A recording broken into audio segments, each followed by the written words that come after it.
Let Chaplain Meade. I pledge allegiance to the flag of the United States of America and to the republic for which it stands, one nation, under God, indivisible, with liberty and justice for all. Our Father, as we approach your throne tonight, we're so thankful that we can.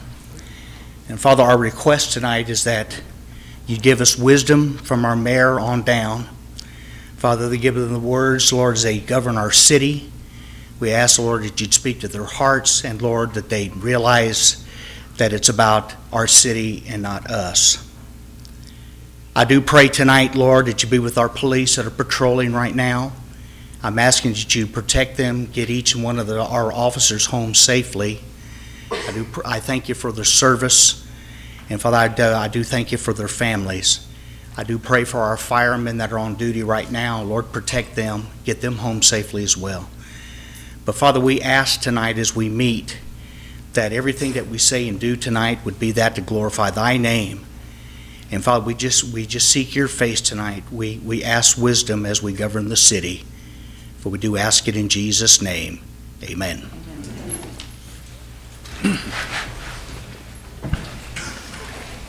Roll call, please. Creighton? Here. Raymond? Here. Vieira? Here. Vineyard? Present. Price? Yep.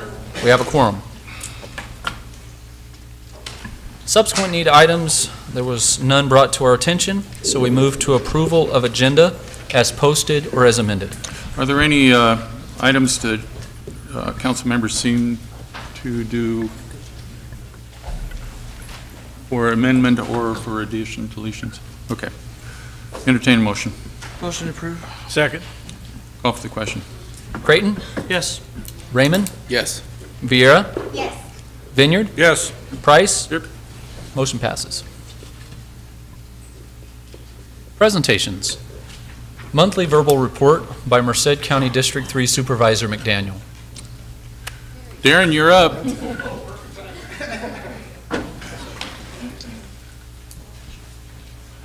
Fashionably late. Couldn't have planned it better. Mayor, council, give you the update. A little long tonight. Economic Development Director spoke at the Multimodal Americas and International Air Cargo Association Forum in Toronto last week, highlighting the Mid-California International Trade District, and had many meetings afterwards with potential investors. Received notification that both FY18 Emergency Management Grant Program and Homeland Security Grant Program applications were approved. These will be brought to the board on November 6th for acceptance. The state-funded emergency water program has been extended. The agreement with Self-Help Enterprises for management of this program is being extended through September 30th of 2019. Merced County Tax Collector will be publishing the notice of current property taxes due on October 25th and November 1st, 2018 with the Merced Sun Star, notifying the citizens of the 2018-19 current secured first installment is due November 1st and delinquent after December 10th, 2018. Workforce Investment has received a warn notice that Sears is slated for closure. The projected amount of employees to be laid off due to this closure is 48 individuals. Workforce Investment will be reaching out to the store to offer services to affected employees. The Department of Workforce Investment is holding a community forum Tuesday, October 23rd at 5 p.m. to solicit feedback from the community at large as the direction of workforce development services in the county and what people want to see from the department. Everyone is invited to participate in the meeting, and refreshments will be served. Usually you capture them with the refreshments, right? That's how you get people there. A job fair will be held immediately after the meeting so as to benefit any job seekers who attend, as well as businesses that are in need of employees. For more information, 209-724-2000. As I've stated here before, there is currently more jobs available than we have unemployed people in Merced County. First time in the history of the county since we've been tracking that. CAL FIRE received an EOS grant through the state of California. This is just jotted down because somebody stuck their head in my office to let me know we received it. It's for a new Jaws of Life, which will be hydraulic opposed to the electrical from before. Are there any questions?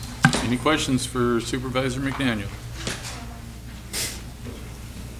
You get away clean. Yeah, that easy. Thank you. Our next item is comments from the public. At this time, any person may comment on any item which is not on the agenda. You may state your name and address for the record. However, it is not required.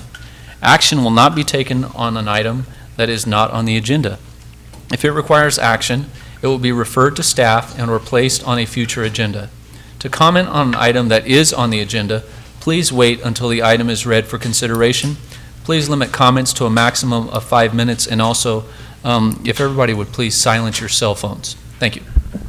And if I might also, before we start the comments, it's obvious that passions and emotions are running high, and we get it. I get it. But I will tell you right now, okay, the same rules apply. Be respectful, choose your words wisely, and let's just get through the whole process here as we will. For council members and staff, if there is anything to be rebutted, do it at council comments. I don't want to see tit for tat and going back and forth and all of that sort of thing. Let's be sensible, let's get through the agenda, let's do the people's business, and have a decent meeting. Okay, guys? Sheriff Warnke. Good evening. Thank you. Take this opportunity, and I'm trying not to get involved with the stuff that's going on, but being my name was brought into it at a meeting, I thought I better address something. Been getting a lot of folks telling folks that there's a letter of intent that had been signed by myself and some council members for me to take over the police department. That is utterly false. Never happened, ever. So I'd like to know, and I understand, Mr. Vineyard, that the young lady that made that comment was your daughter. I'd like to know what information or where this stuff is coming from, because it never happened. I made it a point, I've told the press this, I have been asked by 4 different people, 2 council members and 1 prior interim chief and the current interim chief, that if something drastic were to happen in the city of Atwater, would we be able to provide law enforcement services? At no time did they say, will you please take over the police department? I don't want your police department. I've got a sheriff's office to run. Okay? I pray every day that this gets taken care of. But I wanted the citizens to know that if something drastic were to happen, we do have enough personnel in place that we could come in at a moment's notice to help with law enforcement services until whatever hiccup has transpired is taken care of. I don't want your police department. Never wanted the police department. That's not my agenda. That's not my goal. So whatever information is being shared, there was never a letter, ever, and I want you to know that if somebody's talking about that, and I'm going to call them rumor mongers, it's not there. People seem to think that they're in the know. Well, you know what? Most of the people in here have got my phone number. Call me. Are there any questions about that right now? Any questions for Sheriff Warnke? I'm here for the citizens of this city as in the incorporated area, along with the unincorporated area. The folks in this city have an opportunity to vote not only for sheriff, but for supervisor and other county elected. I am your sheriff. I am not your police chief, and I don't want your police chief job. Never, ever intended that, but when it was asked. I'm in a very unique position. I'm the only sheriff in this state right now that can say he's fully staffed, and I've got a waiting list of people wanting to come on board. We have the capabilities of taking whatever comes our way, but we don't want to take over the city, but we are here to help. We had another city within the county that had some issues, and we had to provide patrol coverage for about 3 weeks because they ran out of bodies. That's what we're here for. We're here to make sure that law and order stays there, and it's just a matter of going in. We don't charge. We didn't charge the other city. This is just something that we do. And by gosh, I'm here for it. So if there's any questions, any councilman? I'll answer your questions at Yes, sir. the comment section, sir, Yes, just sir. like we've been instructed. Okay, thank you.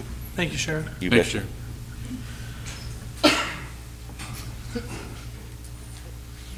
Well, I guess I cut him off by mistake. Mike Akers, Atwater. At a prior meeting, Mr. White had made a comment regarding called me creepy, something was creepy, and that I was probably prefabricating or making up a story. Well, on April 20th of 18, billing invoice number 29360, dates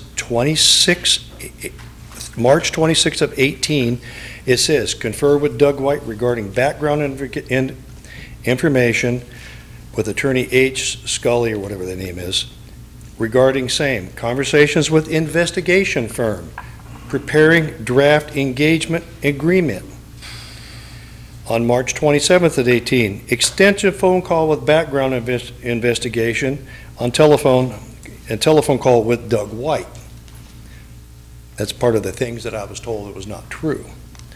Conferred with Doug White, conferred with attorneys, I'm not pronouncing it right, it's S. Scully or Scaly, and Doug White regarding information obtained from investigator, whether or not it's attorney-client privileges. And it goes on, and it states issues, and it also has, on March 30th of 18, confer with Doug White regarding background investigation, summary notes, telephone call with investigator, and that was 0.7 hours. Confer with client regarding employment issue. Confer with attorneys Hershaw Vieira, attorneys C. LaGlass, regarding same research game, 1.5 hours. And then there's a confer with all these attorneys. After conferring with investigator F. Thompson firm regarding conference with investigator, who I'm not going to say his name, regarding same 2.1 hours. So basically all the information that I stated at that meeting, sir, and I said it came out of Sacramento, which I am correct, because it came out of Sacramento, came out of Sacramento on your billing form, and it is dated, it comes out of Sacramento. So basically, all the information that I stated came directly off your billing form. So calling me a liar, I found kind of offensive. I never stand up here and lie about anything, but my question is, if that information is not correct, and I was a liar, then you billed fraudulently the city of Atwater for the information I just told you. So that would be interesting. So are you lying on your billing form? That's my question. You're familiar with 290 of the government code, correct, sir? It's a civil matter, I'm sure you are. It has to do with public corruption, crimes committed by public officials. On or about, this occurred back in September of last year, actually, when they first started talking about cannabis in this city. A sitting city councilman, after the particular individual was talking about bringing a large cannabis distribution people into the city, people from out of a large commercial cannabis operation in town. I want to meet with an investigation coming on here, and they've talked with Scott McBride. And then Beto, CEO of gfarmslabs.com, they wanted to meet. The city councilman says, take them by 2323 Jet Way.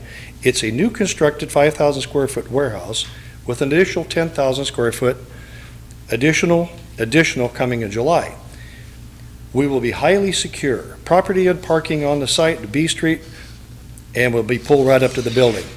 Now, that particular property at 2323 Jetway is a grant deeded to Mr. Creighton. So Mr. Creighton taking information from closed session regarding cannabis properties or cannabis operations, and if he's shaking his head, I have the text messages here attached along with his phone number, and I got it directly from the gentleman that he was doing this with. And so he's soliciting his own private property for personal gain, fiduciary gain, which is a direct violation of 1090 of the government code regarding his personal property fiduciary gains. So you've got a man that's sitting up here wanting to be mayor, and he's basically soliciting for a crime in the state of California for his personal property. Thank you.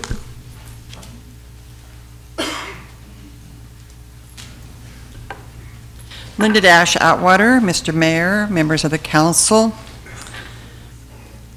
In the last few months, since April 2018, $375,480 in attorney fees have been paid out.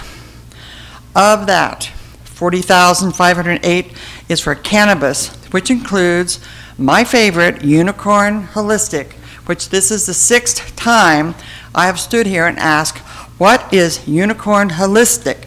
This amounts to quite a bit of money that we don't really know what it is. We know what cannabis is. I don't know if there's something that's a big secret, if you're hiding something, if some of you are personally involved in Unicorn Holistic. I would like to know, and I think our public would like to know, because I can't get an answer out of our city attorney. Now this $375,000, which does not include September and yet October, which I'm sure is going to amount to at least $50,000 or $60,000 each month.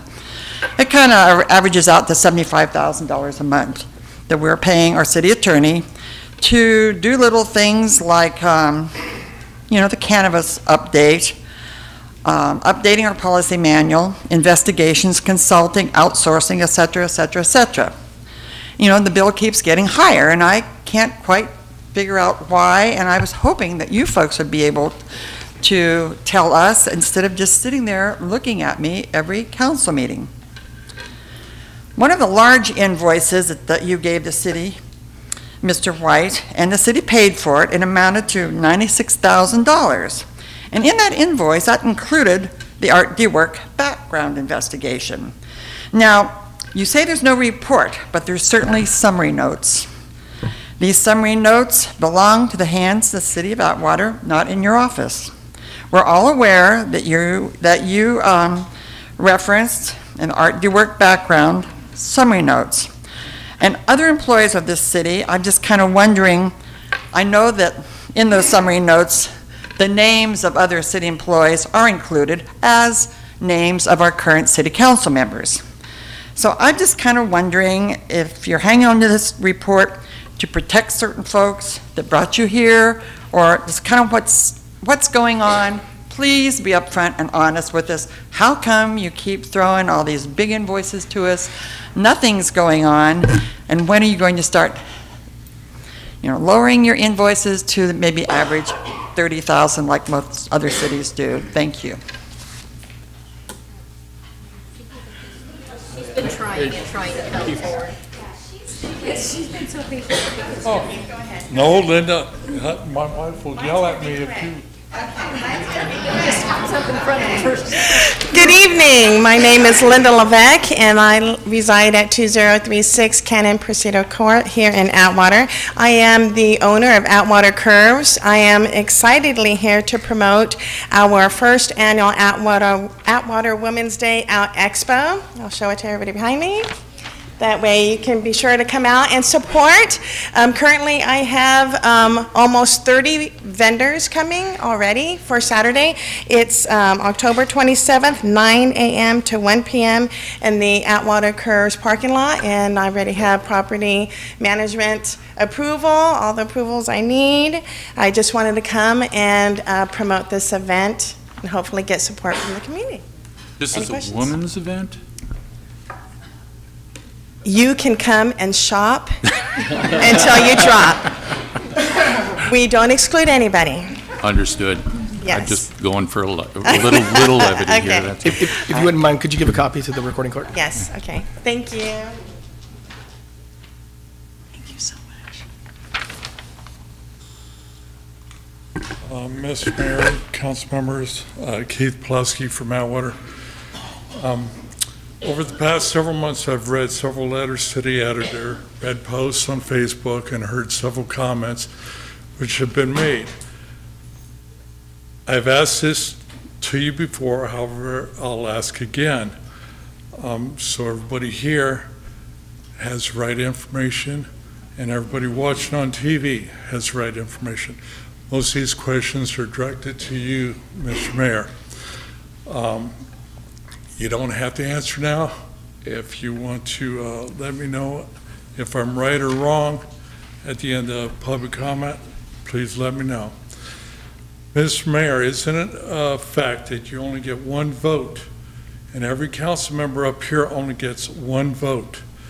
The mayor doesn't have veto power. So for example, if a motion is made to, let's say, look into hiring an in-house city attorney to see if this would save the city money, and a vote was taken which resulted in a 2-3 outcome, with you being one of the yes votes and the other one being or Councilmember Vineyard, the motion failed.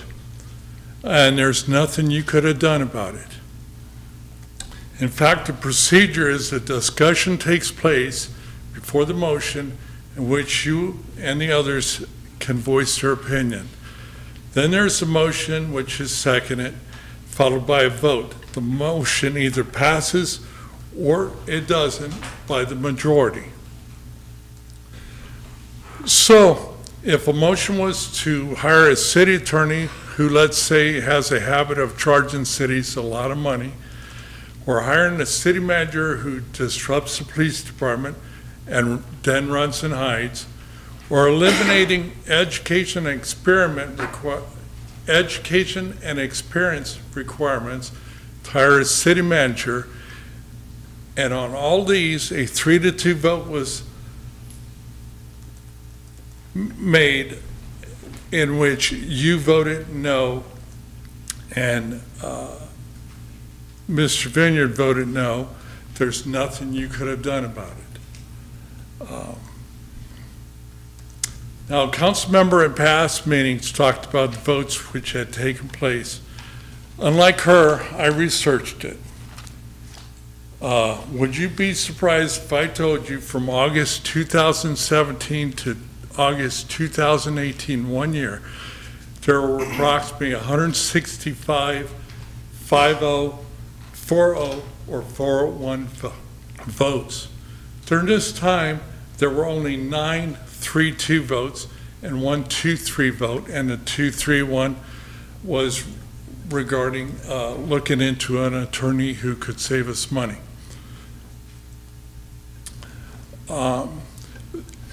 The 9 votes which were 3-2 mostly had to do with Churchill White, DeWerk, and Waterman. And we all seen these things have cost us a lot of money. Now the 165 votes were such things, and I'm not going to read 165 votes. Proven the agenda, proven consent calendar, proven treasury reports, waiving first readings, second readings, stuff like that. People wanting to close streets down.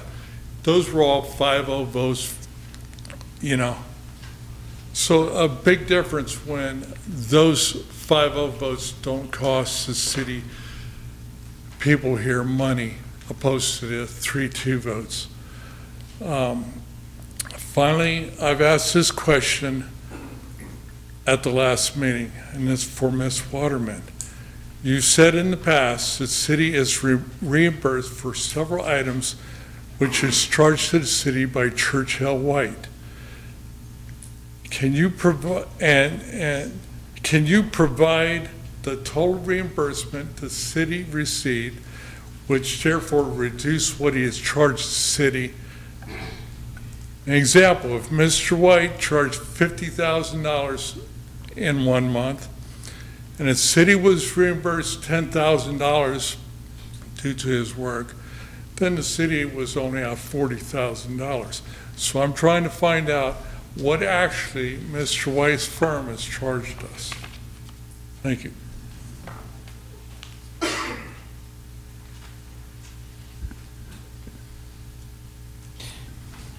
Eric Lee, Atwater. I had a question for the city manager. The scheduled meeting on the 8th of October, how was that canceled and by whom? Can that question be answered? I prefer it to be answered at the end. Okay. If you use the new handbook as your point of reference to cancel that meeting, wouldn't it require a vote of the council to do so? I must remind you, Ms. Waterman, that the handbook, though passed by resolution, has not been codified by the mayor. So therefore, it is not in effect at this time. The timing of that canceled meeting seems odd after what came out of the September 24th meeting, where information was released regarding a possible Brown Act violation that may, according to the Sun Star, have occurred on December 12th and also on December 9th of that same year. My question is why, with less than 45 days until the election, was this information not released sooner? You had the text messages from Chief Joseph's phone, and you could have easily brought this up within the 90-day period as prescribed by Government Code Section 54960.1, when a cure and correct demand could have been made. The council voted to release emails and messages in late September, and you, Mr. White, regardless, no vote is necessary for the attorney to forward potential criminal evidence to the DA's office and the grand jury. You've probably heard this question before, but I would really like to know what the penal code violation is that you're referring to in that remark. Again, as reported in both the Times and the Sun Star, Mr. White would be forwarding evidence of a potential Brown Act violation by Mayor Price and Mayor Pro Tem Vineyard to the Merced District Attorney's Office. Has that been done? No, it hasn't. As of today, the DA has not received anything regarding this accusation. Perhaps you have filed your complaint with the grand jury. What is the cost to the city of this new investigation, and how many more will we have to endure before the city is no longer able to pay the bill? Dixon went through this very thing and they paid over $1 million. Is that what Atwater is going to have to pay? Again, the lack of candor by Mr. White would lead one to believe he is in charge of the city and has an open checkbook to pay whatever investigation he deems to be appropriate based on his criteria and not that of the council. And what are the other abuses? Have other council members given out information from closed door? There's a bigger issue here, and to quote John Derby, founding publisher of the Merced County Times, that issue is the use and abuse of closed sessions to discuss matters which should have been discussed in open meetings by the council. It is the belief of Mr. Derby and myself that Mr. White purposely discussed issues in closed session which would have been embarrassing to certain members of staff if they were held in open session.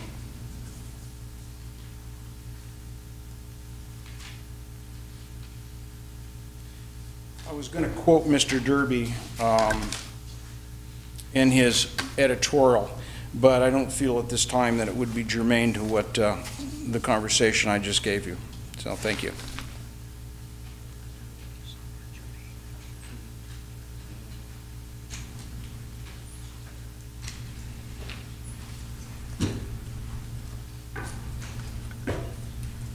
Good evening, Mayor, Council. Frank Johnson, Modesto.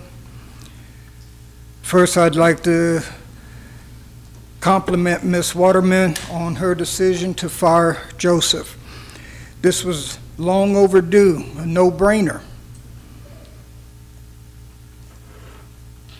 But, as they say, better late than never. I've been sending you all letters and telling you at council meetings to fire this unfit, incompetent criminal for almost 2 years now. Glad you finally figured out I'm right. Of course, Fake News Times has provided an exclusive forum for Joseph's lawyer to grandstand about alleged trumped up and charges and framing, etc. What a joke. Everybody knows he can say whatever he wants and the Fake News Times will print it. The city can't respond no matter how ridiculous the articles is, because the laws involving personnel issues confidentially. No amount of smoke and mirrors by Joseph's attorneys is going to change the facts that his termination is supported by overwhelming evidence of wrongdoing, including criminal acts. Just blatant example is Joseph giving the department, law enforcement only, firearms to a civilian, a felony. And if that's not bad enough, the civilian who got the guns has seriously psychological issues, having failed 3 police psychological exams. The Sun-Star recently reported that on a released emails and text messages showing that the Mayor Price and Pro Tem Vineyard were releasing closed session information to Joseph and his allies in a conspiracy to undermine Art the work before he even started. Vineyard even told Joseph to lie about receiving the information. These are clear violations of the Brown Act, yet the Fake News Times reported that their boy, the DA, Larry Morris, who hasn't even seen the report yet, has already said he has no interest in prosecuting Atwater's Brown Act, probably because they involve his friends Price and Vineyard.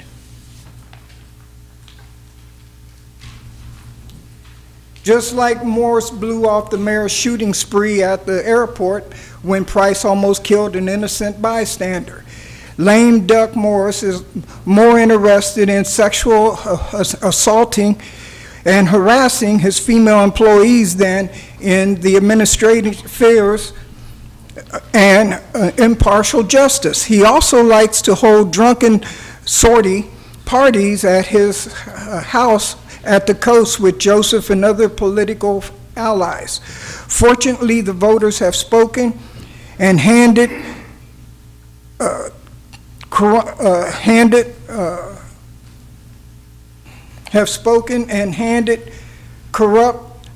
allies. Fortunately, they have spoken and handed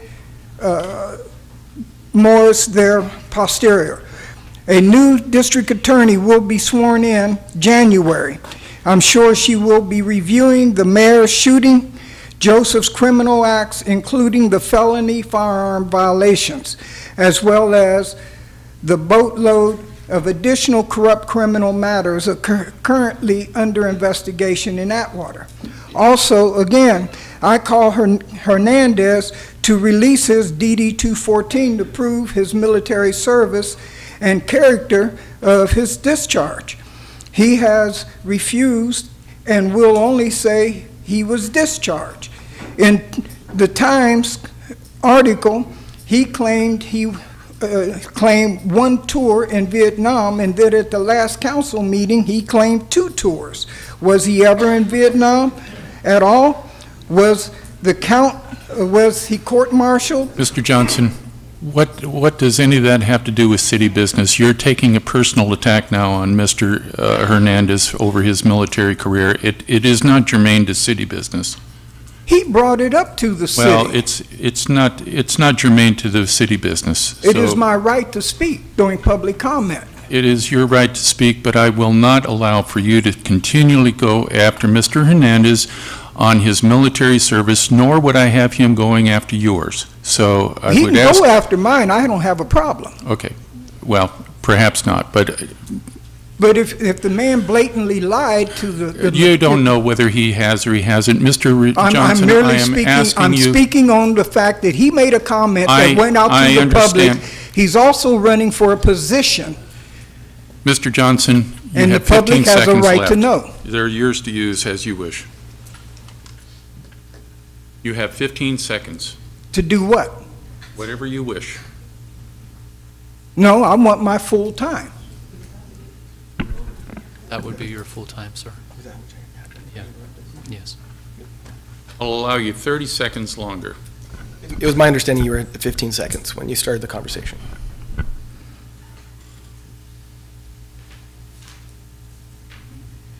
Then there's the issue of Mr. Hernandez claiming to have been a police officer 2 years in Texas in the 70s. He has submitted no documents or proof.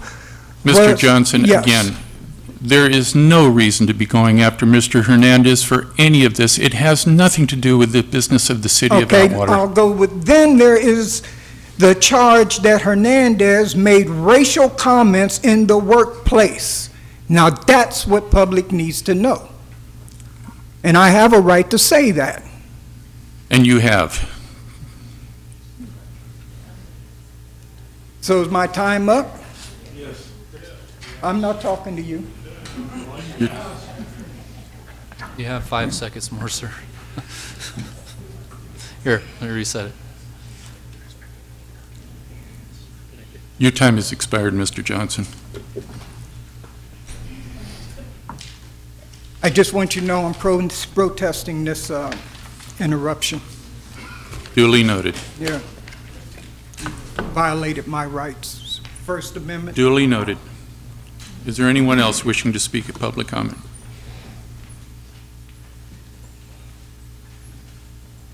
Jeannie Knight, 3218 North Buhack. I'd like to thank the Public Works Department for getting those stop signs on Commerce and Santa Fe. They don't know how handy those come in. It's hard getting out of there. Thank you. Thank you, Jean.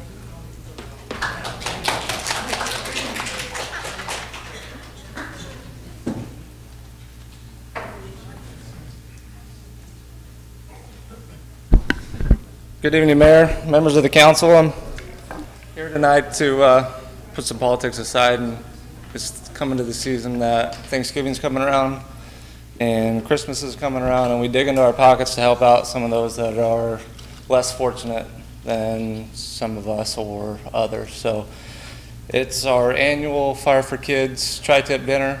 We're going to hold it on Saturday, November 17th. It'll be from 1 to 4 o'clock p.m. and it's going to be the same drive-through. You can purchase the ticket from anybody at the station or myself. I got, I think, 9 of them left in my pocket. Again, Saturday, November 17th, from 1 o'clock to 4 o'clock, drive-through, Station 41. Hand them a ticket. You'll get your dinner, family 4, feeds 4, barbecue tri-tip, 4 rolls, firehouse beans, and a salad. And all the proceeds are going to go to help the kids for Christmas and the PAL programs. Last year, I think we generated just over $2,000 through the tri-tip sale through Station 41, I think $2,019. So more or less for you guys to be aware of it, and then also the public to be aware of it as well. So we'd like to do a little bit more than $2,000 this year. So we'll see what we can get to. Do you have a telephone number or some method somebody can call and arrange meeting up with somebody? Or are all the fire stations just going to have tickets? Or? Yep. Both Okay. fire stations will have tickets, and then each personnel will have tickets on them as well. Phone calls are not really necessary because you're going to have to come in and buy them in Right. exchange for cash as well. Checks are accepted. Last year we did do checks. It's 501c organized, so it is a tax write-off for those that are interested. But if you can write the checks to Fire for Kids, it works out to the same. And in the memo, you can put tri-tip dinner fundraiser or something like that. Okay. But both stations, the one at 699 Broadway and the one at 2006 Avenue 2, are locations, myself, Chief Suarez, and then any other personnel that you see in the city or at the stations will have tickets. Okay. Mr. Vineyard? Price again, if I missed it, how much? $45 per ticket. per ticket. Yeah. Thank you. Okay. Okay. Any other questions for Chief White? Okay. Thank you.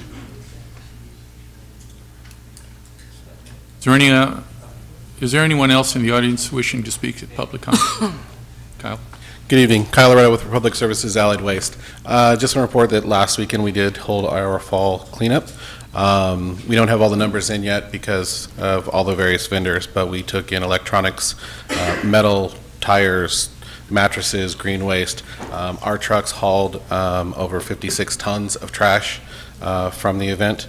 And so once I get the rest of the information in on how much we diverted, I can let you know. But I want to thank Brian and his staff for all the help they and work that they put into the event, as well as the high school football team who volunteered and helped stack tires for us. They were a great help to us as well. But so it went very well at the high school. We're getting our dates for spring and fall lined up and cleared with the school to make sure that we can use their property again, because it seems to have worked pretty well for us. Okay. That's it. Thank you. Thank you. Anyone else?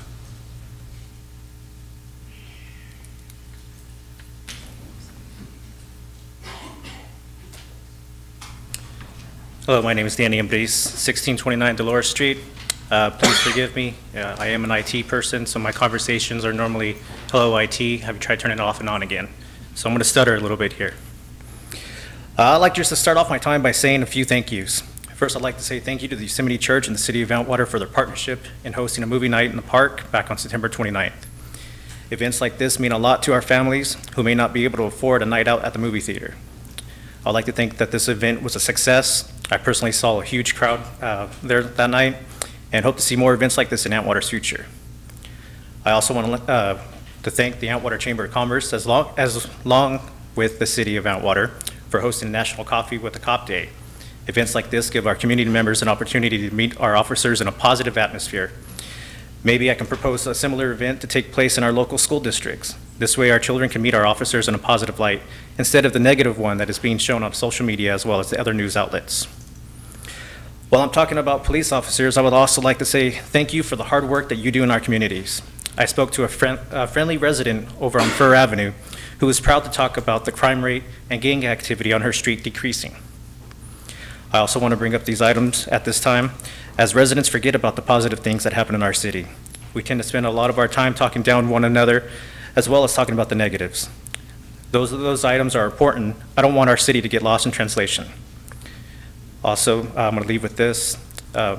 This might be the last time that we sit in front of this council today. It won't be the same next month or so. However, you shouldn't let that stop you from reaching out and coming up with a plan to help this city take the step forward in the right direction. But then again, what do I know? I'm just a guy with an associate's degree that can barely balance a checkbook. Are there any other members who wish to speak? Okay. Next agenda.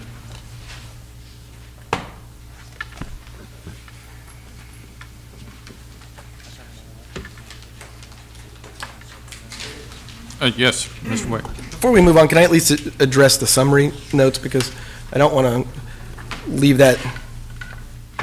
There's a whole. But you got one left. Oh, I'm sorry. Snuck up. Go ahead. Hi, my name is Barbara Lancaster. I live in the city of Atwater. This is an ongoing issue in the area that I live. This morning, I found a dead cat across the street, which happens all the time. I called the non-emergency APD number and told the dispatcher that there was a dead cat out there and could she send someone out, and as they always do. And she said yes, she would get right on it. This was before, somewhere between 10:30 and 11 this morning. When I left my house this evening to come here at 5:45, that poor dead cat, which has been kind of smushed a little by now, was still there. That's not funny, Mayor. That's I'm not sorry. funny. Just your choice of word. I'm sorry. Anyway, it happens frequently because the city of Atwater has so many feral cats that are just, I don't know how to solve that problem. But my question, I guess I wanted to get this on the record, is how long does it take the animal control officer to come out when there's a dead animal on the side of the road? Does anybody know? I can't answer that, but Chief Bessinger, if you'd like to address Barbara's concern. No pictures. Okay. Okay, I just wanted to get that on the record because That's fine. it's all the time. Sure. And they never come. Or if they do come, I have to call them a second time. So that's my, Call that guy to come and get it. pardon me? Call that guy to come and get it. I don't know him. Thank you, Barbara. I appreciate your comment. Barbara, if you'll go with Chief Bessinger and get that information to him right now, that can be taken care of. Okay. Now, is there anyone else? Okay. Okay, well, I was hoping that staff and council could address all the concerns if they had any at the end of the meeting. Oh, end of the meeting, I'm sorry. I thought you meant the public comment. Yeah. My mistake. Okay, no problem. Okay. Next agenda item, please. Consent calendar. Excuse me. Background information has been provided on all matters listed under the consent calendar, and these items are considered to be routine. All items under the consent calendar are normally approved by one motion. If discussion is requested on any item, that item will be removed from the consent calendar for separate action. Okay, are there any items on the consent calendar that any council member would like to remove for separate consideration? I'd like number 7 myself, but yes, Mr. Vineyard. I just wondered if there's anyone here from either the St. Anthony's or Valley Christian here to speak, and if there was. Yes, there is. There are people. Okay. Okay, they're from hold tight, folks. We'll If call they're you from up both, shortly. then yes, go ahead and poll them, both 7 and 8, please. Okay. So number 7 and what else? Anybody? 8? If Okay. there's somebody here to speak on it, yes. Okay. Anything else? If not, entertain a motion for the remainder. Motion to approve the remainder of the consent calendar.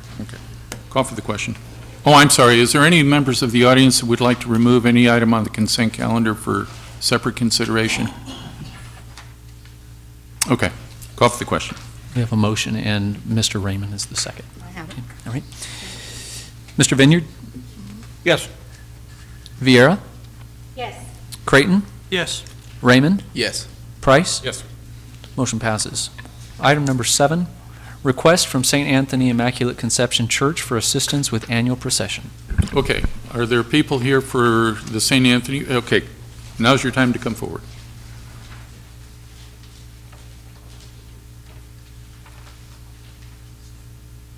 Now, it's my understanding that this was agendized at the CDRC meeting. Is that not correct? Okay, and there was no representation from your organization at that particular meeting? No, we were here. Oh, they were? Okay. Okay. Okay, so they have satisfied all the requirements as far as application and what have you, is that correct? I believe the police department was working on a security plan as far as the parade route and road closures. Okay, and... And we also took care of that with Officer Snyder. Okay, so I don't see Chief Bessinger in the house I here. think he walked out. Okay, there's Chief. Chief, we're going over the parade route and what have you for the St. Anthony Immaculate Conception parade. So, do you have any issues within the department as to the parade route and what have you? We do not. We'll work with the church and get this staffed properly so the community's safe and they have a nice event. Okay. Okay. Okay. Is there any further information that you want to convey to the council? No, our activity is from 3 to 5, but we made it clear to the officer that we mostly need the presence of the police to help us from 4 to 5. Okay. Okay. And as Chief has stated, I think that's taken care of. So, okay. With that, entertain a motion for approval. Motion to approve. Second. Okay. Call for the question. Mr. Raymond? Yes. Creighton? Yes. Vineyard? Yes. Vieira? Yes. Price? Yes. Motion passes. Thank you, folks. Thank you. Item number 8 is request from Valley Christian Chapel for assistance with annual Harvest Festival. Hello, my name is Glenn Summerton, here from the city of Atwater. I'm here to request the permission to block off the streets on 3rd Street between Cedar and Broadway, because we do a yearly festival where we have a hayride where we run a trailer around on the streets. We like to have that blocked off where no traffic is coming through. And then we also block off the intersection right there at Cedar, so there's no cross traffic coming through, because we do a trunk or treat where the kids are all running around in the street. So we just ask for the barricades to be placed out there, then the permission to block the street off. Okay. And that's all we need from the city. Okay. Questions from the council? Time frame? What time you 5:30 to 9. 5:30. We usually shut down about 8:30, so it gives us a little bit of time to clean up and get everybody out of there. Thank you. Also, you say this is like a hayride type of a thing? We do. that you I do a hayride down from Cedar down to Broadway. Okay. And then they do the trunk or treat right there in front of the church, so I have nobody crossing paths where I drive the little trailer around in the Okay. circles. And is this vehicle, whatever it is, I guess, that you have, is it properly lit and everything? It has lights on it, and I put lights on the trailer also. Okay, okay. Chief, do you see any issues with this?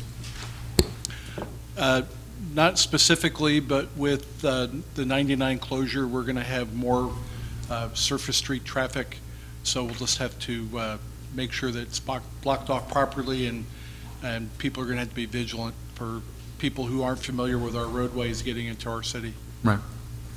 Okay. And I have tower lights coming to light up the street, so everything will be well lit up. There won't be no dark areas. Okay, good. Okay. Okay, any further questions from the council? Motion to approve. Second. Mr. Mayor, for the record, may we Yes. have the speaker's name again? Yes, sir, your name? Glenn Summerton. Thank you, Glenn. Thank you. Okay, and with that, call for the question. Creighton, Yes. Raymond, Yes. Vineyard, Yes. Viera, Yes. Price, Yes. motion passes. Thank you. Public hearings. Waiving first reading and introducing ordinance number CS 999, introducing zoning text amendment 18-2, amending chapter 17.42.030, conditional uses of Atwater Municipal Code as it is related to cannabis businesses and other use regulations. Who would like to take this? Ms. Waterman? Okay, Greg. Good evening, Mr. Mayor and fellow council members. On May 14th, the council gave direction to repeal a previous cannabis ordinance and give direction through the passing of amendments to the zoning text, the business text, and then Chapter 8 also of the Atwater Municipal Code. At the time, a clerical error had occurred in the zoning text for the heavy industrial zone. It is a awkwardly written particular point of your code, and it was easy to understand how the mistake had occurred. This text amendment corrects that. It did not previously reflect the wishes of the council. This correction will make that true to the form that the council had given direction on.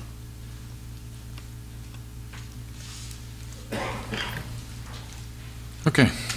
Questions for Mr. Thompson?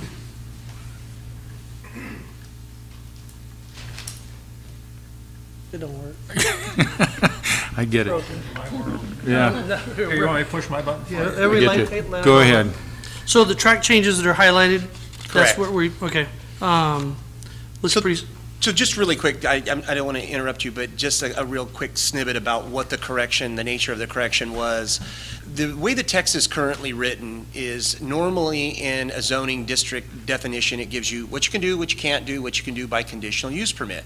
And then it goes on to give the development standards. In this particular section of your code, it doesn't do that. It says we will issue a conditional use permit based on what the wishes of the decision-making bodies would be, and then except with the following, and then it gives some lists of specifics that it does not want to see occurring in those districts. Because of that misrepresentation, or the unusual representation in your code, we had placed the businesses as identified in 5.60 of your municipal code, what we thought was an allowable use, but it was in fact in error shown as something that was not an allowable use or discouraged in that zone or district, and that was not the intent or the wishes of the council.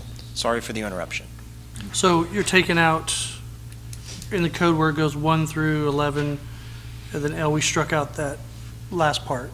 Correct, and we put it at the top where it was stated as it was correctly intended by council that it could be allowed through a conditional use permit under provisions of 5.60. Okay, yeah. Thank you. Okay. You're welcome. Okay. Any further comments or questions from the council?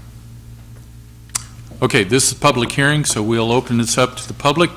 Anyone wishing to speak to this item may step forward at this time. State your name for the record. Linda Atwater. This ordinance that you're correcting due to a clerical error, who typed it up? Was it our city attorney's staff that did it? Then you owe us a credit on our bill.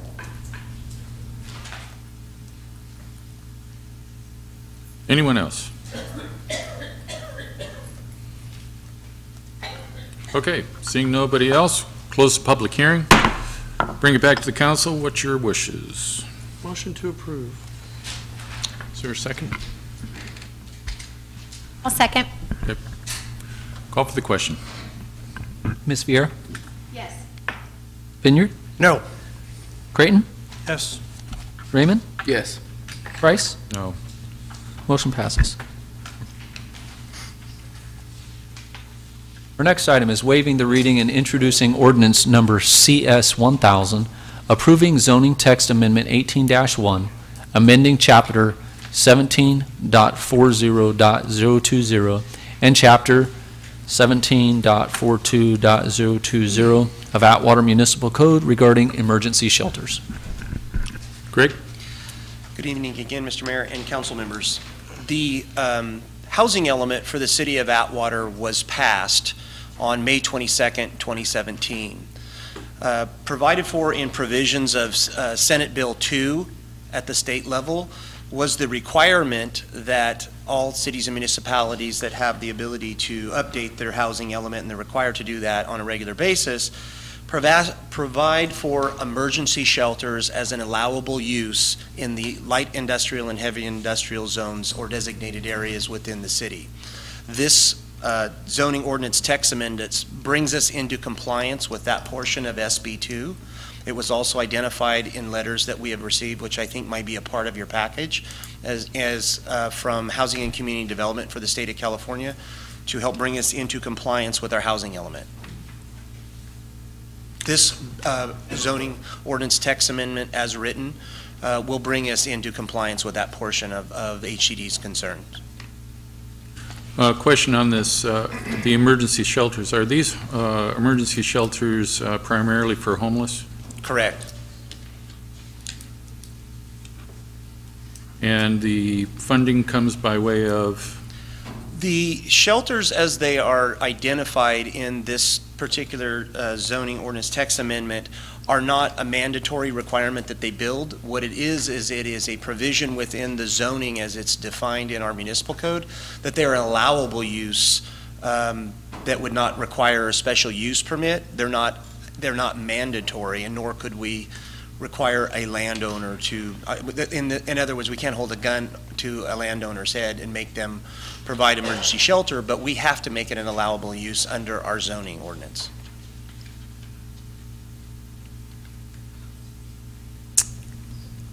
So my understanding is this is a provision for 60-bed shelter, is that correct?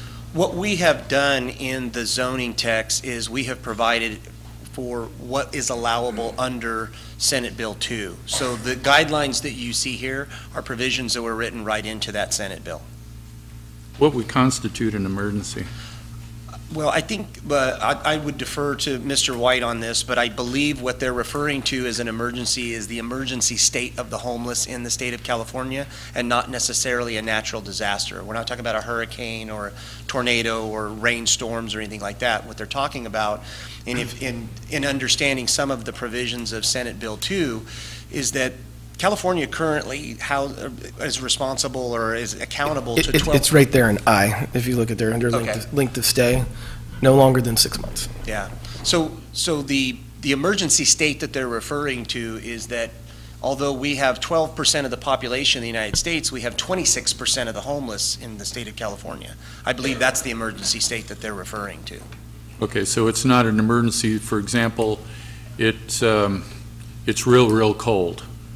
And It could very well provide shelter from the elements. That is one of the reasons they want to be able to provide for emergency shelters in the case of emergency or a natural disaster. But I believe the nature of the bill, and again, I would defer to Mr. White, the emergency they were referring to is the condition of the state of homeless in the state of California. Well, 6 months doesn't sound like an emergency stay. 6 months sounds like that's beyond that. Emergency, I would think, would be maybe a week or so, something along those lines. But 6 months, that's mandated by the state? What you're seeing in front of you is the current guidelines as represented in Senate Bill 2. So it's mandated? Correct. And again, the funding for this would come by how?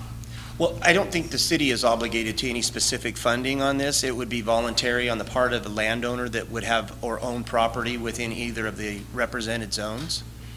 So if I could, Mayor, what you have before you is something just to meet your legal requirement. All you're required to do to meet your SB2 requirements is to have a place where this could exist. It doesn't mean that it actually does exist. But there has to be a place where it would be allowed if somebody wanted to build one. And so what you have here is the minimum requirements. Correct. So what would approval on this tonight entail?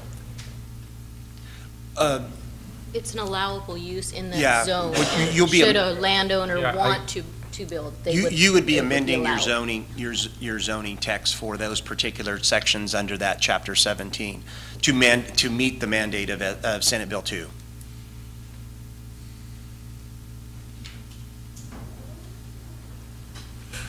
Okay. Any other comments or questions from the council? Mr. Vineyard? Okay, so this was passed back in 2007, and we're just getting to it 11 years later. It's actually tied to the update of your most current housing. Right, which we updated in 2017. Correct. So if somebody wants to build, they take out an application. At that time, we can put restrictions on what they have to pay for, if the city ends up incurring costs, i.e. cleanup costs, because of what may occur. The homeless don't necessarily want to stay in there. They carry their excess out to the city. We can then impose, at that time, once the application is, we can then impose what they're responsible for. Well, correct? Maybe a better way to look at it is in certain commercial zones of the city, you have general commercial areas that may allow for retail or other stores or uses within that designated district. Well, that store owner is still responsible for cleanup, and he's still responsible for other things that surround that particular approved use. This is no different. If a person's going to have a store or retail center, or if they're going to have another permitted use, they're still responsible. They cannot create a nuisance. They still have responsibilities under the limitations of that use. If a landowner in the general or in the heavy industrial or light industrial zone areas of the city so chooses to provide for an emergency shelter, they have to do so to the point where it does not create a nuisance or other burdens on the health, welfare, safety of the city, just as general provisions are in your general plan. Or the health, the welfare of the businesses next to them. Or the businesses next to them, that's okay. correct. And that's kind of what I'm asking for, is what kind of information is that? Well, and that's a good point, and that's why, as Mayor Price has suggested, there are provisions that are allowable under the law, but we've written those into the zoning ordinance text amendment for the city of Atwater, so those same limitations or controls do apply. Okay. Thank you. And, I'm sorry, are you Yes. finished? Mm-hmm. And to be clear, you're saying that should someone construct a 60-bed facility, that the burden of utilities, feeding, laundry, all of that falls under those people and not on the taxpayers? That is correct, but and just to kind of piggyback off of what you're saying there, if it is an allowable use within that particular zone or district and involves new construction, they are not alleviated of the responsibilities of tenant improvements or a building permit. That's going to be the same no matter what. What this is an adjustment to the provisions within the allowable use within that zone or district. This is a land use thing. It's not a building provision. Yeah, I get that. I'm just, again, I'm thinking the taxpayers don't need to be burdened with maintenance costs and that type of thing. This would solely fall on the landowner as if that was a discretion or something that they wanted to within they explore the full uses of their property. Got it. Okay. All right. Any further questions or comments for Mr. Thompson? Okay. This is a public hearing as well. Anyone wishing to speak to this, please come forward and state your name for the record. Yeah, Mike Akers. I do have a question on this ordinance. The way I understand it is if building A, somebody builds this facility for these folks, this emergency shelter, and say you've got another established business 3 doors down. Now, if this is for homeless, obviously, they do have a tendency to dispose of their refuse pretty much anywhere they see fit. And did I hear this correctly, that it would be the responsibility of the other building, the other business owner to clean up after? Did I hear that or did I mishear that? No. You misheard that. All right, that's just my question. I just want to clear that up because I have an office in town. I don't want to have to clean it up. Mm-hmm. And there's no financial burden to the city whatsoever, no matter how far down the road. It's all state money or it's grant money? I don't know what is available to an individual property owner for application through the state or anything else. I can tell you that there would be problems to the city of Atwater if we did not come into compliance with provisions of SB2. So coming into compliance is just having okay, you can do this if you want. Yeah, but nothing mandatory that says okay, well, that's just it. That's just a question I had. So, yeah, we don't need any, these businesses are struggling, especially with this overhead situation. We don't need any encumberment on some other business owner for refuge deposited by people that have a tendency. That and the health and safety code issues that are an ongoing issue. All right, thank you.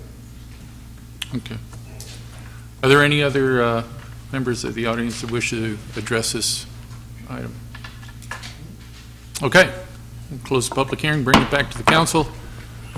The only other question I have, are we obligated under the 6-month provision of this, of the guidelines from the state, are we obligated to hold to that? Are we obligated to, can you repeat that? Well, it says up to 6 months that somebody could reside within one of these shelters. Is that something that's we would have to hold to? If, and again, I would defer to Mr. White on this, but if a business owner or property owner elected to explore provisions of this amended zoning ordinance and they wished to go beyond the state guidelines, at that point in time, it would involve a discretionary process. Okay, well, could we get away with, say, a month rather than 6? I think the conservative approach would be to encourage the city to have the same definition that has been adopted by the state so that there would be no question as to whether or not we're in legal compliance or not. Okay. I wouldn't want to run into a litigation issue. Yeah, that's kind of where I'm heading with that. Is I don't want to get in trouble with the state or anything else. I just want to make sure that, A, the taxpayers aren't burdened with it, all the compliance. And, if this is, what we've got to comply with and it doesn't draw from the pockets of the taxpayers, then... I can tell you from the letter that we received from HCD, the state office, there were other concerns on that letter, and this would be a good first measure to prove that we're remedying their concerns. Okay. I'm sorry. It's working now. Mine does. I'll make a motion to waive the first reading, introduced ordinance CS 1000, approving the zoning text amendment 18-1, amending chapter 17.40.020 and chapter 17.42.020 of the Atwater Municipal Code regarding emergency shelters. Second. Call for the question. Mr. Creighton? Yes. Raymond? Yes. Vieira? Yes. Vineyard? Yes. Price? Yes. Motion passes. Thank you, Greg. Reports and presentations from staff. Waiving the first reading and introducing ordinance number CS 1001, amending the City of Atwater's cannabis business pilot program related to cannabis dispensaries. Mr. White. Mayor and Council, what you have before you is a very simple proposal that's following Council's direction that staff received in September to remove the limit on the number of cannabis dispensaries that would be allowed within the City of Atwater. Instead of having the existing number of 2, this would be allow each project to be reviewed and analyzed by the Community Development Committee as well as the City Council on a project-by-project basis. So with that, I'm happy to answer any questions. Okay, any questions or comments from the council? Any comments from the public? None?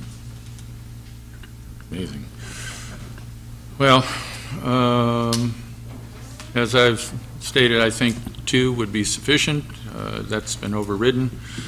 But I also think that with the popularity of this new cannabis venture, that it may be that you'll push a shopping cart right down the aisles to Food for Less or something, be able to pick it up off the shelves. Who knows?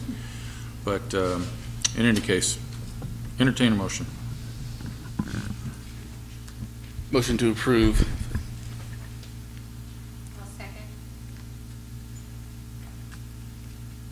Any further comments or questions? Did you have one? Question. Go ahead. Do we need to waive the first reading? Does that need to be stated in the Well, motion or just? That was part of the motion, but for clarity, we are waiving the first reading. Okay. Your motion, does that reflect your second? Yes, it does. Okay. Okay, call for the question. Yep, call for the question. Ms. Vieira. Yes. Vineyard. No. Raymond. Yes. Creighton. Yes. Price. No. Motion passes. Our next item, selecting candidates to participate in the cannabis business pilot program and authorizing initiation of Phase 2 in the RFP process. Ms. Waterman. Mayor and City Council, on June 27th, City issued an RFP for our cannabis pilot program, and RFPs were due on August 30th, 2018. The closing date was only for the dispensary operations. Non-dispensary operations are on a rolling enrollment. Staff received 12 responses to the RFP. They are included in your packet. Of those 12 responses, 8 were for dispensaries, and the other 4 were for non-dispensary uses. Staff reviewed all of the applications or the RFPs. We had included in the process was myself, this police chief, battalion fire chief, building officials, planning, and we went through all of the necessary elements that were required to be included in the RFP package to deem them whether they were complete or non-complete. And some proposals, they could not be fully evaluated due to possibly a lack of site plan or building elements at that time. But the project was deemed a qualified project based on that. We are recommending a change in the motion tonight should the council decide to move all the qualified RFP applicants forward to Phase 2 once cleared by staff. And I think Mr. Thompson or Mr. White can add to that if I... So just to clarify what so based off of the council's action in the item before, where we've effectively lifted the limit, it's staff's recommendation that all the applications that have been deemed complete, meaning that they don't have missing elements to them that need to be fixed, be moved on to the next phase for consideration, and that those who have been deemed incomplete because they lack a site plan or some other information would be able to be moved forward once they have remedied whatever defect it was that staff made in their determination. That is correct. One one of the, there were a list of criteria that we had represented in your staff reports that were directly connected to the RFP that we published on the city's website, listing a number of qualifiers and evaluation tools. What we have to do in working with public services and with planning and with the rest of city staff is based on those evaluation tools. So one thing that Mr. White had already mentioned and Lori had already mentioned was the lack of a entitlement through an approved site plan. If any of the applicants were in consideration of new construction, obviously we encourage new businesses in the city of Atwater and we want to see them successfully pursue these paths, but if they do not receive the entitlement, that is an approved site plan through the CDRC hearing process, then our emergency services, such as the police with a approved security plan and fire prevention plan, they cannot be based on a hypothetical. So that being said, some of those qualifiers were used as well, and even though we do encourage them to pursue this process, at this particular point in time, we can only make recommendations based on the evaluation tools that we were given. So what staff's proposing is, in order to keep them moving forward in the process, is not making them come back to the council to move forward to phase 2. Once they've met their criteria, this would automatically move them to phase 2, which would still come before the council and the CDRC for the development agreements and such. And if I could just add really quick, the phase 2 that Lori is seeking authorization for, the CDRC, because the development agreement is a land use issue and so would be conditional use permit, both of those processes being discretionary would move through both the CDRC and the council for approval on a case-by-case basis. All we're seeking for is the rights to move forward through the RFP process and begin the negotiation of the development agreement and the funding agreement. Yeah. One last thing I'd probably like to add because it keeps coming up, and so I'll try to preempt it. Both staff time and legal time are paid for by the applicants. Okay. So what's the council's pleasure on this one? Yeah, I better. I'm almost afraid to say it. Is there anyone in the audience that wishes to address this matter? Mr. Yolen. Good evening, Council. And my name is Mark Yandow. I'm one of the applicants that was deemed incomplete. And I'm here to actually comment on the process and to ask for some support from Council. On June 27th, we did sit through, all of us, a pre-council meeting with a due date on our applications originally of 7/27. And in that, it said, once your proposal has been received, you'll be contacted by the Planning Department. We came on to the city on July 27th because we were not informed that there was an extension until August. And of course, it was a Friday, and the city was closed. We came back on Monday and submitted our application at that point in time. I've had one email from the city of Atwater since that time frame. I've been down to planning at least 10 times for help on my package. We've been told to leave it back because what we were told is that we were going to have a review session at some point when there's a completed package. That was back in June. Never been contacted. I'm incomplete. My package was professionally done. If I need to do something, I like to come in. If my understanding is correct of the ordinance that you're passing unlimited dispensaries, I can get back in queue by fixing the list, but I've yet to receive a list of my shortcomings. I've had 0 conversations, and I'm telling you, I'm trying to bring business into this community. We've done an extended effort on a piece of property, and it would have been nice. I'm working with other communities. We just got the same package that was incomplete here and just got me qualified for 6 acres of approved cannabis in another zone. So if I missed something, I've crossed a T or dot an I. It would have been nice to have had a comment in the last 2.5 months. I'm going to say, hey, by the way, you missed something in the application. The application is different than the RFP. The application was cross your T's, dot your I's. RFP is how you're going to help the city of Atwater. And the RFP certainly should be sealed. But I think if I had missed something, it would have been a nice gesture. Since I am a local businessman trying to think, it would have been nice to say, hey, you missed it. Why don't you go back and redo it, which the city of Merced did as part of their process, and other communities have done it as part of the process. They've engaged the applicant, not told us to sit around and just sit on the background. That's all I got to say. And again, I approve the way the process is going. The unlimited, I approve that, and I like the process. If I'm back in queue, then I'm back in queue. and we'll fix whatever we had to do within 48 hours. Thank you. Certainly. I do want to address Mr. Yandel. I have had correspondence with you as late as today, letting you know that the RFP process was viewed as, and I gave you an example, an RFP process of how a construction project works. Typically, you'd go through the RFP process, then once the RFP is moved forward, then we will reach out to the applicants that were deemed incomplete, let you know what is incomplete, and allow you to respond to those. That's how we had the RFP process. But I have been in contact with you, so I do want to put that on the record. No, you know, and I've had 3 emails today, but between my application in July 30th and now. Come up to the. Yeah. No, I received plenty of emails today after I read the agenda item over the weekend and saw that my application was deemed incomplete. That's how I found it. Received an email from you, definitely responded, and I received applications from Janelle.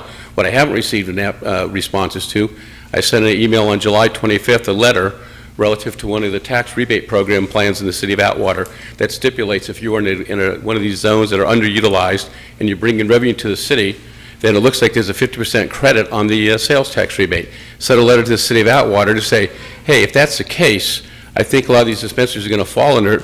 We don't want the money. Tell us what to do and we'll guide it somewhere. That letter has never a response to that letter.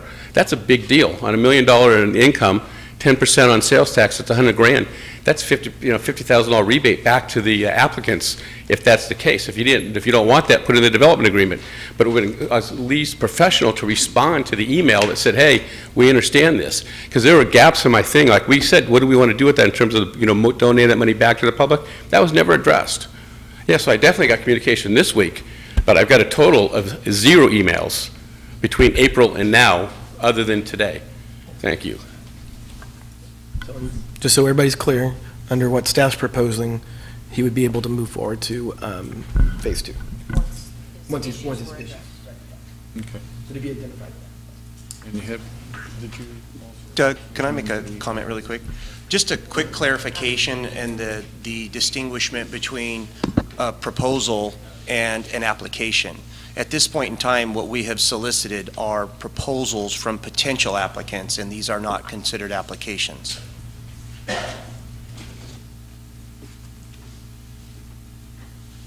And Greg, just for everybody's clarification here, is there, for Mr. Yandow's property, the distance criteria, is that in question?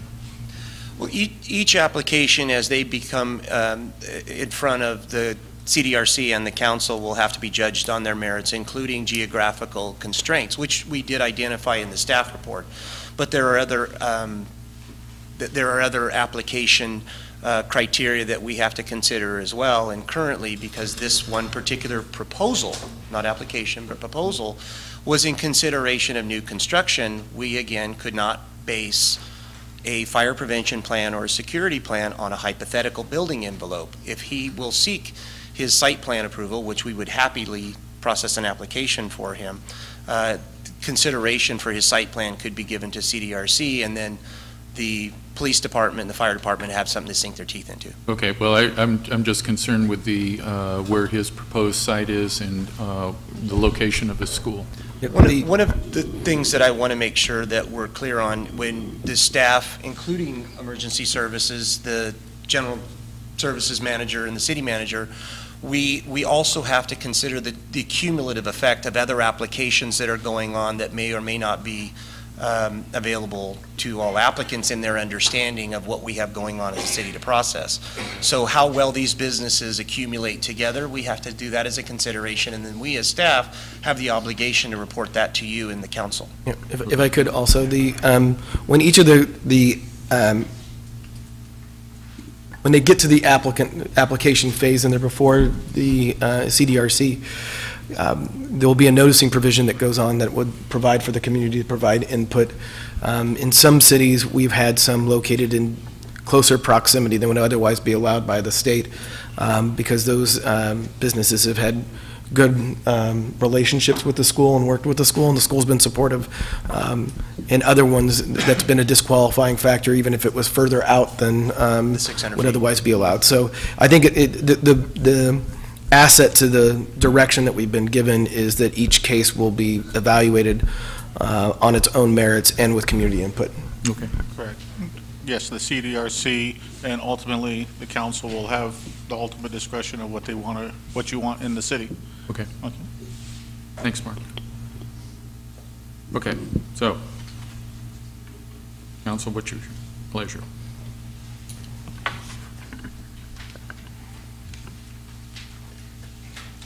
Mr. Raymond. Motion to approve staff's recommendation to move forward with all applicants deemed complete. So staff's recommendation, council member, was also to move forward with those applications that were deemed incomplete once they make their application complete. Would that? Yes, I add that to my motion. Is there a second? I'll second. Okay. Any further comments? Anything further from the audience? Okay. Call for the question. Mr. Creighton? Yes. Raymond? Yes. Vineyard? Nope. Vieira? Price? No. Motion passes. City Council matters. City Council comments. Mr. Raymond. Halloween's coming up, so everybody drive safe, keep the little kids in mind. Election's right around the corner. Just get out and vote, do your civic duty if you will. Also, just my family today, again, second time in under a year, we lost a member to pancreatic cancer, so if anybody's the praying type, we would ask for prayers for the family. That's it. Ms. Vineyard.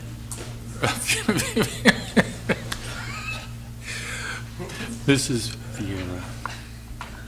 There you go, starting rumors again. Yeah. Brian, you're definitely in our thoughts and prayers. So it seems like you've had as many this year. You should get a pass, I think, for a while. Little kids, yes, on the Halloween. It's dark. They're out excited, all hyped up on sugar. So let's be really careful. Some of their costumes they can't see real well out of, so we have to be, extra diligent with that. Brian made all my points, but it's time to vote here in a couple of weeks. And so I do encourage everyone to go out and vote, do your research, look out, find your information for yourself and not necessarily what you've read on a flyer in the paper, what your neighbors told you. So it's always good. I know we get a big booklet about this big, and it's taken us a while to go through, but there's a lot of things where you see the commercial on TV and it looks really good, but when you read into it, there's some derogatory. So just, when you vote, try to educate yourself and vote responsibly. Mr. White.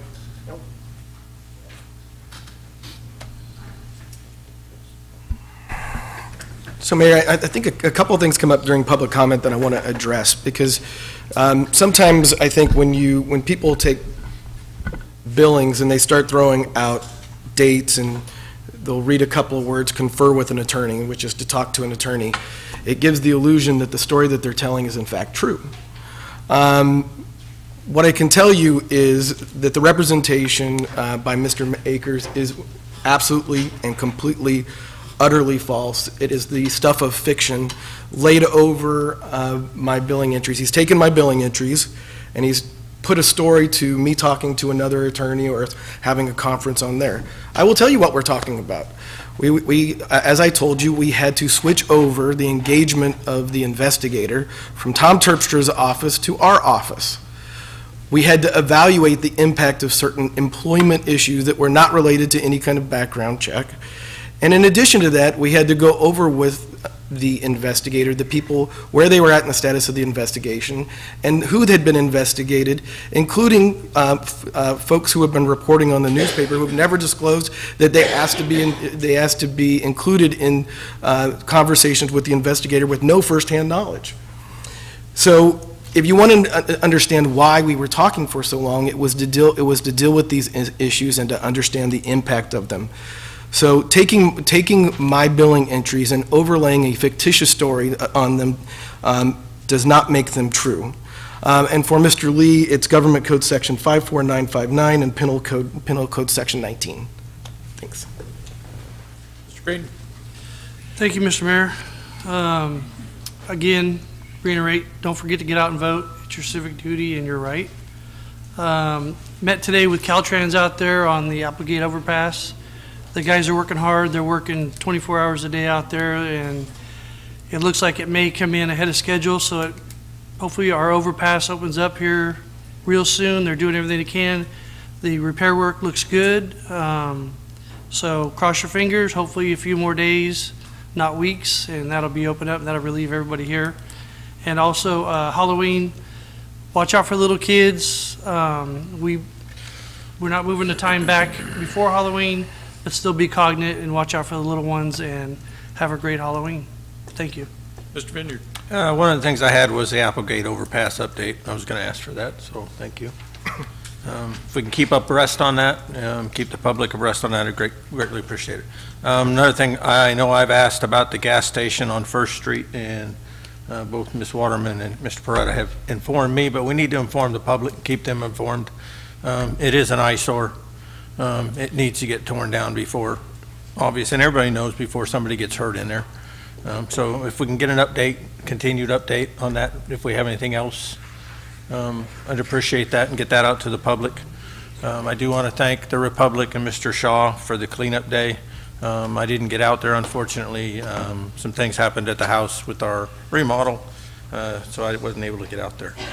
I do want to remind everybody next month, since Veterans Day is on the 12th, the council meeting is on the 13th, unless we change it sometime before then. So it's on a Tuesday. Now, to answer, I wish Mr. Sheriff Warnicki was here, but I know he's a busy man. So I'll answer his question to all of you, and I'm sure he'll see this either on YouTube or Chief Bessinger can pass it on to him. I was raised by two great people. Unfortunately, they're not on this earth anymore. But my brother and my sister and I were raised to question everything, even what they told us. Somebody tells you something, question it. If it doesn't sit right in your mind, question it.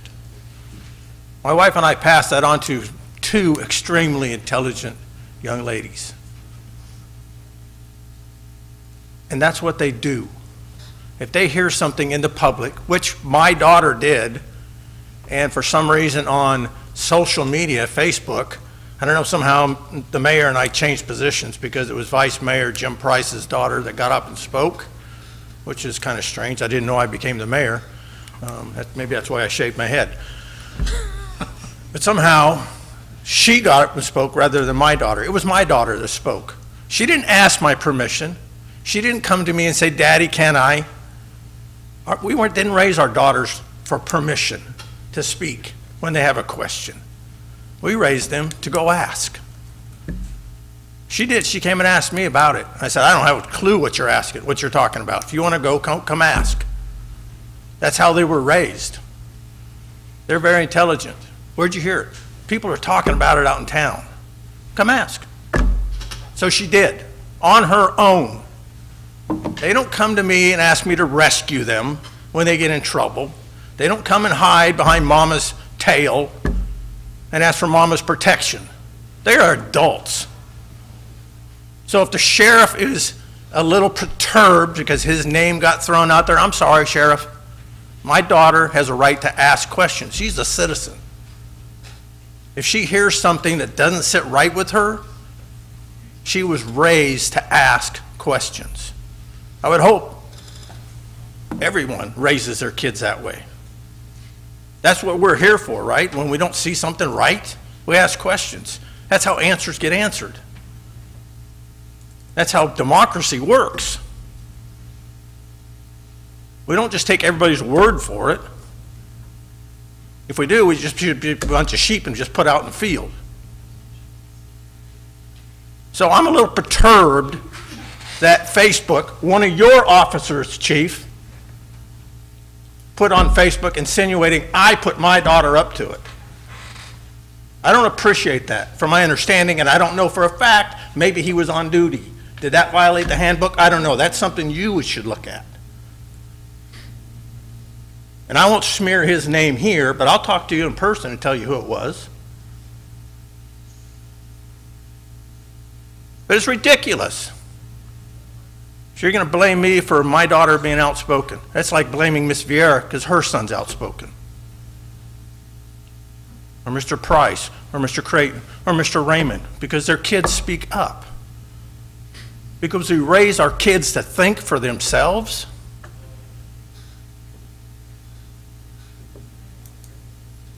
This world has gotten really into a heap of crap if we have to hold our kids down from thinking and asking questions. I don't tell my kids how to vote. I don't tell my kids what they can eat, what they can drink, where they can live, who they can marry. My kids were raised to be adults, to suffer the consequences for their choices. But most of all, my kids were raised to be responsible and have integrity and to think for themselves and take responsibility for their actions. I hope you all do come November. Isn't this what this is all about? Every 2 years, people running, people applying for offices, it's taking responsibility. That's all I got. Thanks. Wanted to let the public know, and I'm extremely concerned about this, but Greg McDaniel, we all know Greg from a lot of different areas that he covers, is currently at Stanford Hospital. He's been going through a lot of personal medical issues, and it just never seems to be getting better for Greg. And so he's up at Stanford being treated and examined up there, and I, for one, pray for his complete recovery. Nobody can ever say a bad word about Greg. He is a superhuman being, and what he's done for our community is second to none. And I pray for his recovery. I also wanted to remind folks about the Halloween stuff that's coming up with kids. Watch around your porches and places where kids may come up. Make sure it's properly lit and all that, so kids don't take a header out there coming up to your door. Parents, I hope that you can maybe have the kids also carry glow sticks or flashlights, something to make them more visible. Kids get out there, they're having a blast, and 10 foot tall and bulletproof, running between the cars and get smooshed, I think is what Barbara said. So I will borrow that particular word for that. So be careful and have a good time, but do be careful. Wanted to pass along today, was kind of cool. The 129th Air Rescue Squadron from over at Moffett Field paid a visit over to Castle, went over to the museum, spoke to their commander and their maintenance commander and some of the others that came along for the ride. And they are, if you all remember here about 10 years ago or so, where they wanted to relocate here to Castle along with the second phase, which would have brought the 144th Fighter Squadron from Fresno also here. And it all kind of fell through because we went to war, and so there wasn't funding to go and do that. But they're all very, very, spun up about Castle. They love it here. They're hopeful that one day that move will take place. Their concerns about cost of living and what have you over in the Bay Area hasn't gone away. So it was just a cool thing, and hopefully they'll be back again and you can all meet and greet them. And with the overpass thing, man, oh man, that shopping center over there, haven't we had enough hits? So, try, I know it's a, extra burden to get over there, but do go over and patronize the stores and all that over there as best you can. Allow for a few extra minutes to get in and get out. But yeah, that overpass stuff, I still can't imagine why that whole accident occurred. But in any case, everybody is doing a great job, as was indicated. And with any amount of luck, we're also going to have the deceleration lane coming southbound there to the turnoff, so that we don't have another incident like we had back in May. And with that, that's, yes. Oh, I'm sorry. Yes.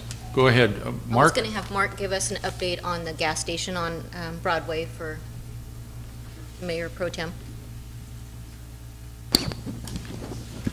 Yes, we've been in communication with the vice president of a financial company that is the holders within that property.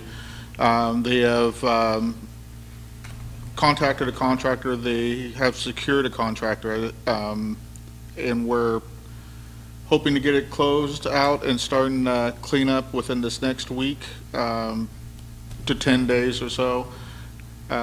So we should be seeing some movement on there relatively soon. It's taken us a little while to go through the California dangerous buildings requirements that needs to, the statutes and the limitations and stuff that we have, but once we get through that, we'll be able to finally have that building secured and safe for that property.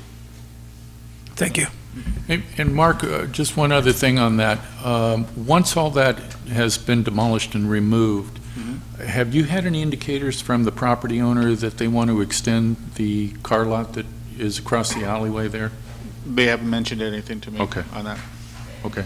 Mr. Great? On that gas station, can you put that in simpler terms? They're going to get rid of the big concrete blocks that are there, they're going to level the building and clean the whole pad, or they're just going to remove the fence and clean up the debris inside? They are anticipating right now removing the whole building.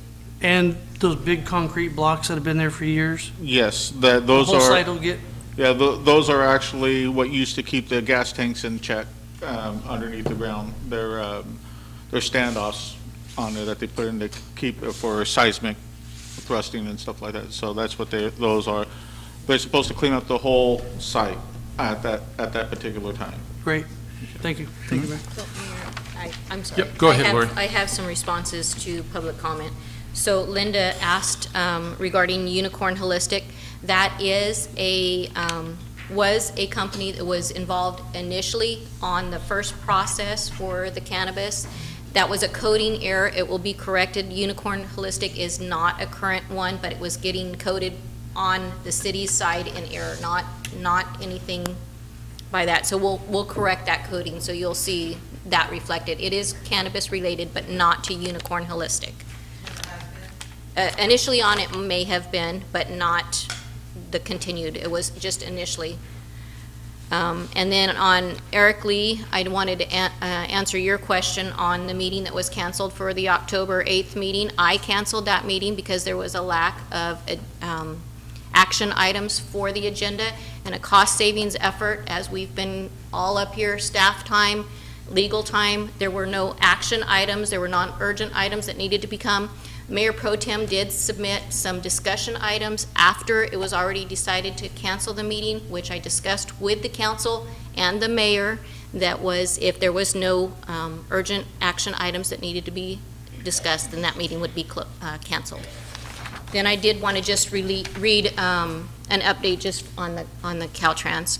So emergency concrete patching repairs on Saturday, October 20th, closure of one lane on northbound South State Route 99 beginning on Saturday, October 20th through Sunday. So that was already done. Beginning Saturday, October 27th, night full highway closures on northbound State Route 99 at Applegate Road from 9 p.m. until 5 a.m. through Saturday, November 10th. So that's when they're going to begin the closure, and they'll be rerouting traffic through the city on Broadway. There is an alert for high-profile vehicles during the construction, and I just hope that they have that perfectly marked. But the vertical clearance on the pass will be temporarily lowered to 14 feet 6 inches during all repair work. So big rigs and other high-profile vehicles are suggested to take the Atwater Boulevard detour. So we are posting regular updates on the city's website as well as the city Facebook, and we'll keep you notified as the city's notified, and hopefully, as the mayor said, this gets taken care of as soon as possible. Yes, and city staff, and especially at the engineering division, are in constant contact with Caltrans as we go through this. Also with